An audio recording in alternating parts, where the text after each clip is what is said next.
Le Nigeria et la Suisse ont signé ce mardi une lettre d'intention visant à la restitution de 321 millions de dollars détournés par l'ancien dictateur Sani Abacha.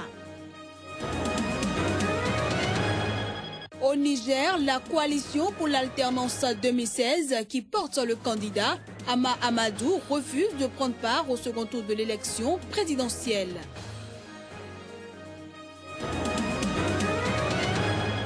Et puis, selon un cas établi en Guadeloupe, le virus Zika peut aussi déclencher une atteinte grave des 4 membres.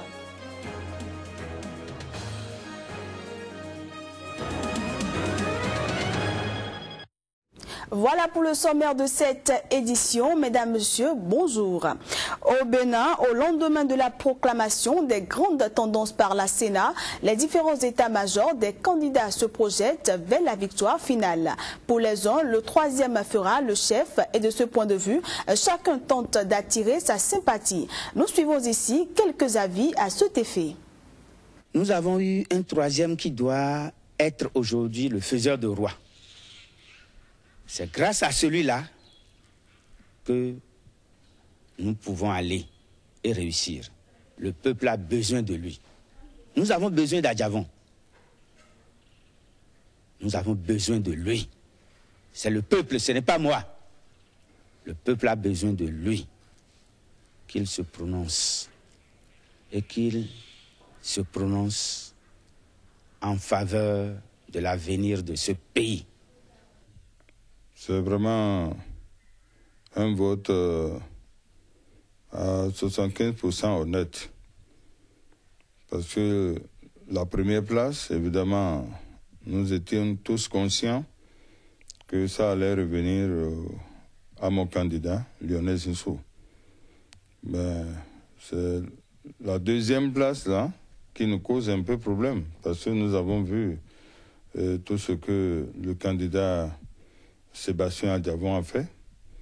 C'est un homme parfait, il faut le dire. Le peuple a travaillé un peu de son côté. Mais je dis, aujourd'hui, en tant que faiseur de roi, il pourra faire quand même un très bon choix, donner une très bonne orientation à ses militants pour que la paix règne au Bénin. Je tiens à préciser qu'il ne s'agit que des tendances. Il y a encore des choses à régler et vous savez, ce n'est pas la Sénat qui donne les résultats, c'est la Cour constitutionnelle qui donne les résultats et il y a encore beaucoup de choses. Je pense que ceux qui pensent être déjà au second tour doivent avoir un peu de modestie parce que beaucoup de choses peuvent se passer encore. La coordination Ouémé Plateau du candidat Sébastien Germain Adjavon invite les sages de la Cour constitutionnelle à dire la vérité des chiffres. C'est à travers un point de presse organisé ce mardi à l'hôtel Dona à Porto Novo en présence des coordonnateurs communaux du département. Nous trouvons des bizarreries dans les chiffres donnés par la Sénat hier. Les premières compilations que nous avons faites sur tout le territoire national mettaient notre candidat à environ 746 000 votants. Nous ne voulons pas contester pour contester. Nous pensons que la Cour constitutionnelle fera un devoir plus proche de la réalité. Nous voulons seulement que justice des chiffres soit donnée. Et ensuite, nous suivrons la décision que notre candidat aura prise, ensemble avec nous. Une Une mission d'observation du comité interparlementaire de l'UEMOA a séjourné au Bénin dans le cadre de la présidentielle du 6 mars 2016.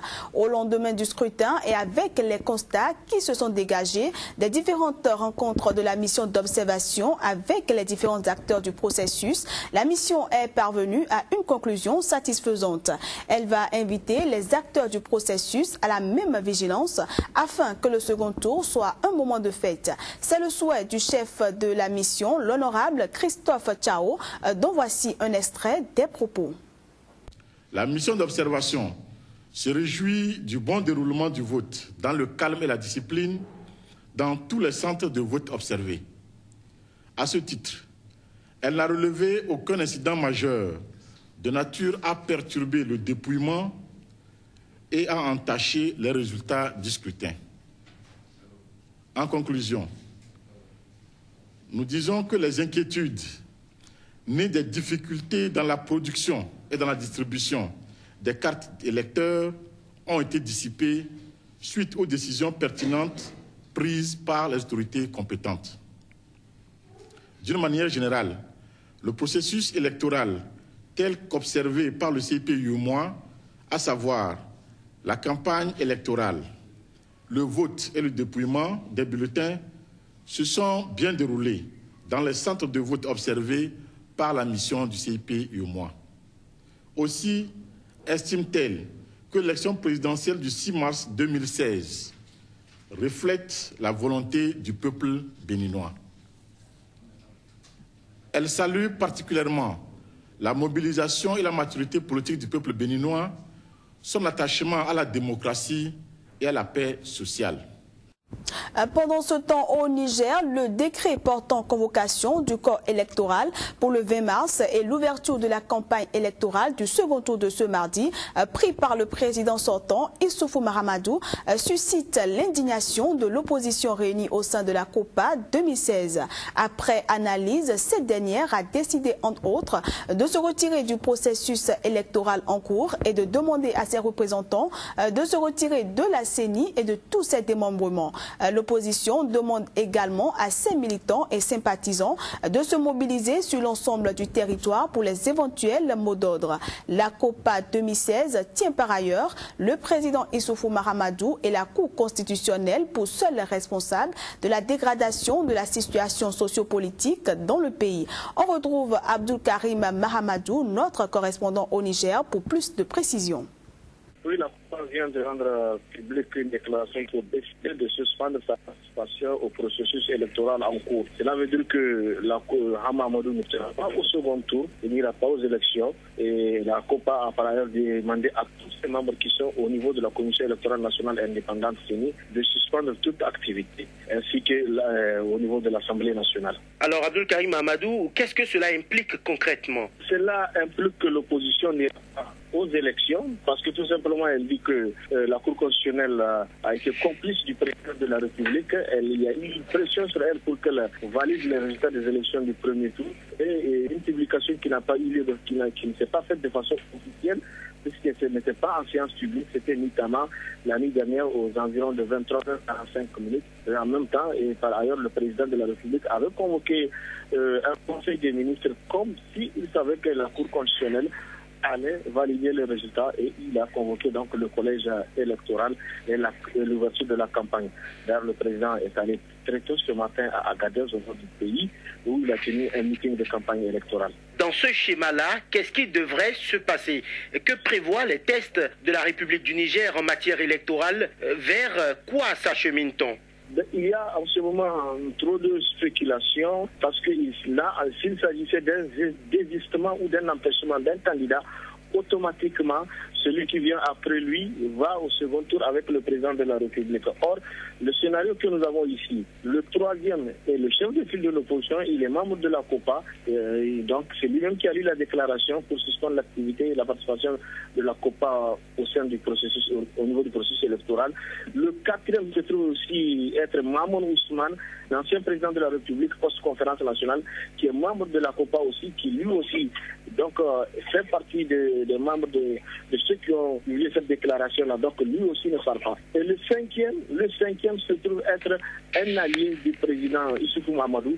C'est le dernier candidat d'ailleurs à rallier le président Issoufou Mahamadou, M. Ibrahim Yacouba, qui était son directeur de cabinet adjoint et qui avait été chassé du parti au pouvoir. Est-ce que le président peut aller seul aux élections sans un candidat, aller au second tour? On ne sait pas encore ce que la Cour constitutionnelle va dire ou encore ce que va faire la Commission électorale nationale indépendante. Je le disais en titre, une lettre d'intention visant à la restitution au Nigeria de 321 millions de dollars, soit 292 millions d'euros, détournés par l'ancien dictateur Sani Abacha, a été signée ce mardi entre le vice-président nigérian Yemi Osinbajo et une délégation suisse dirigée par le chef de la diplomatie Didier Burkhalter. La lettre d'intention confirme le principe de la restitution des fonds avec un monitoring de la Banque mondiale. Et selon un communiqué publié sur le site internet du département suisse des affaires étrangères, ce monitoring est une exigence légale afin que l'argent puisse effectivement être rendu au Nigeria et utilisé comme le prévoit l'accord pour soutenir des programmes sociaux en faveur de la population nigériane. Didier Burkhalter a rappelé que la Suisse avait été le premier pays à restituer de l'argent des fonds Abacha, soulignant que quelques 720 millions de dollars avaient été rendus au Nigeria il y a 10 ans. Le virus Zika, dont le lien a été établi avec la microcéphalie et le syndrome neurologique de Guillain-Barré, peut aussi déclencher une atteinte grave des 4 membres, selon un cas établi en Guadeloupe. Cette affection soupçonnée est appelée la myélite aiguë.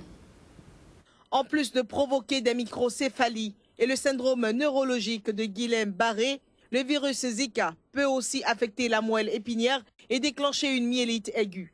Il s'agit d'une atteinte sévère des membres susceptibles de laisser des séquelles motrices. Dans le cas de Guillain-Barré, le virus affecte le nerf périphérique, alors que dans celui de la myélite, il atteint la moelle épinière, ce qui a pour conséquence d'affecter les 4 membres avec des manifestations motrices ou sensitives. D'après 2 instituts de recherche français, le CNRS et l'INSERM, une patiente âgée de 15 ans avait été admise mi-janvier à l'hôpital de Pointe-à-Pitre. Elle était atteinte d'une hémiplégie gauche en phase aiguë de son infection par Zika. Puis, les chercheurs ont ensuite détecté de hautes concentrations de virus dans le sérum, l'urine et le liquide céphalorachidien. Premier cas publié avec une preuve du lien entre Zika et myélite. Tous les autres virus susceptibles de causer une myélite aiguë ont en outre été écartés à l'issue de tests sanguins négatifs effectués sur la même patiente. Cette dernière était toujours hospitalisée mardi, mais ses jours ne sont pas en danger. Bien que rare, la myélite peut en effet laisser de graves séquelles motrices. Le traitement de cette maladie inflammatoire se fait par injection de fortes doses de cortisone. Au Brésil, les autorités ont établi que des centaines de bébés nés de mères infectées souffrent de microcéphalie, une malformation grave et irréversible se caractérisant par une taille anormalement petite du crâne. Voilà qui vient mettre un terme à cette édition que nous vous remercions d'avoir suivi. Excellente journée à tous.